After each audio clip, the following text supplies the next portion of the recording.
И един ден любето каза, че иска да види какво е чувството, когато си на стероиди. Дали на кентавър може да станеш реално, ако с анаболи се назобиш брутално. И дори да се наложи да си я вкараме в нос, трябва спешно да намерим химия в Пафос. Тела карибски да направим и да ни заглеждат всички пички. Дай да се назобим здраво, няма какво да стане.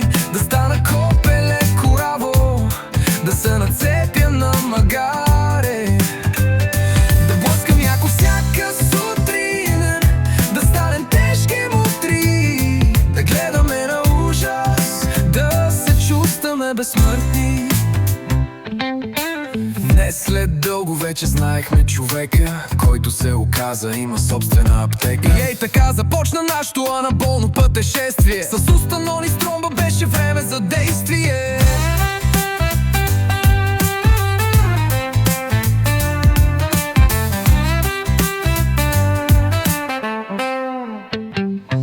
Не след дълго вече знаехме човека, който се оказа има собствена аптека. И ей така започна нашето анаболно пътешествие. С устанони стромба беше време за действие.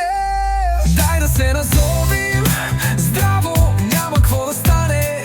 Да стана копеле кораво, да се нацепя на магаре, да блъскам яко всяка сутрин, да станем тежки мутри, да гледаме на ужас и да бъдем безсмъртни.